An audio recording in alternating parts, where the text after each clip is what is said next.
ngasi ki tungan tungan ba pausi sing da phona ki ba headline sing amutang lokhajara kanda kangla pausi da khilokhajari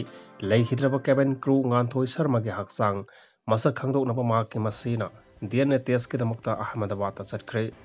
ngarang laibak thiba thodok amada ahmedabad ki london tamna paigedaba air india gi boeing ama pokhai thodokta lei khidraba thobal dagi ngan thoi sharma kongrai latpam ki haksang ado masa khangdok na ba ki damakta DNA test ki damakta mahak ki pokminna bi masi ngasi ahmedabad ki damakta imphal thadokre hairi पाव असिना मखातान हाइरिबना हजिक फावबगी ओना air India की माइकैदगी official की ओइबा इमुंग मनुंगदा ngantoi Sharma लैखिद्रे हाइना खांगहलक्त्रबसु प्लेन क्रैश अदुदा महाक लैत्रे हाइबसिमदि कन्फर्म ओइरे अदुमोनमक ngantoi की थवा याउद्रबा हक्सांग अदुदि DNA टेस्ट तौगदबा वाटलिबना सबचाना खंगबा ngamdri प्लेन अदुदा तोंगखिबा पैसेंजर अमदि क्रू मेंबर खुदिंगमक लोइनमक मसा पुंबा मैना साक्तुना मसक अमता खंगबा ngamdana lairibasing adu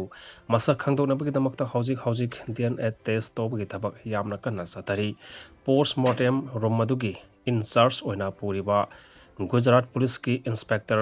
Chirat Gosaina haikibada thodok aduda leikidraba mioi taruk ki masak maming khangdokpa ngamkhibaga loina ngasi masa masagi imungda sinnakhre Ahmedabad Civil Hospital the postmortem bidamakta asiba haksang punna sani humphumanga purakhi adamona makhoi sing adugi manungda mai gi sarukta soklamdaba haksang tarukhak masak maming khangdok pangam khibani leikidraba sing adugi masak maming khangdok naba DNA proofing tobagi thabak akan mamongda chathari leikidraba sing adugi mari mata gi mioi sani getra manga rom laktuna masa gi DNA sample sing adu pisinari sample sing adu BJ Medical College ta thaba hokre DNA matching taunaba honabada sorakna pung homthra ni thoi rom sangani hairi DNA sample sing aduga sanaba sang sing hek phangbaga mari mata sing da sinakhragani hairi panba yabade air india ki plane kai bigi thodok aduda manipur gi thawal dagi masa gi sahi koni thoi rom suraba crew member nganthoi sharma kongrai latpam amasung kangpokpe district gi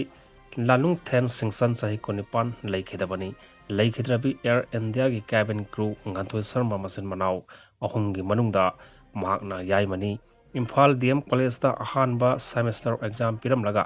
mamanaba khraga air hostess ki training yawba chatkibani loinana air hostess ki interview da ma khalaktuna air india ki cabin crew member oina leirakibani sahi asi ki march thada mahakna tolaklamkhi ngarang laibak thiba thodok adu thoktringai gi mangoinana aroiba kol oina ayuk pung 13 makhai tabada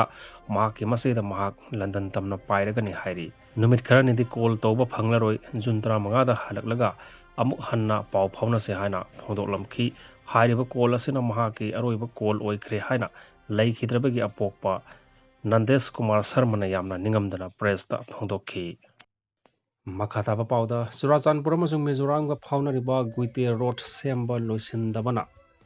Miyamaware Surachanpur amasung Mizoram phaunariba Guite Road hasi haugiba sahi 33 ki matam asida ningthina sembidabana nongju thagi matam asida amuka hena miyamda kodong sadaba mayuknare haina Zomi Economic Planning and the Development Agency ki maikaidagi pendaba phongdorali sanglaba sahi ke asi ki lambi semdana lakhibaga mari leinna hogiba June mari amasung mangada New Delhi da lup asina NSIDCL ki official singa unaduna lambi asi athuba matamda semba haunaba taksinba leikre wari sanakhiba adugi matungda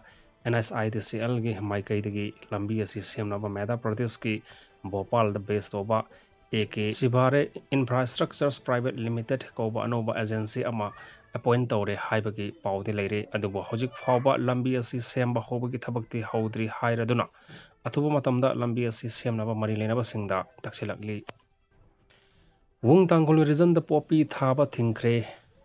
Government of People's Republic of Nagaland ge directive ki makhada wung tangkol region ge Central Administrative Office na region asigi jurisdiction da popi pambi thaba kudak tagi athingba thamle hairi wung tangkol region ge secretary NG atho na thadoro khiba chirol amana haikibada region asina konba jaga da karagumba amatana popi pambi thabi aroi popi plantation ga mari lena na tax law haiba se illegal ni hairiba thong sing asi wung tangkol region na monitor toba ga lona na masida athing mathamli हाइरिबा order असिबु इंदबसिंग गे मथक्ता मतिक चाबा action चप चाना लौकटकनी हाइरिबा directive असि खुदक्तगी चनबा हौगदबनी रीजन असिदा पोपी गा मरी लेनबा एक्टिविटी अमता पाइखटपि यारोय अमसुंग मदुदा येंगदुना लेरोय हाइरि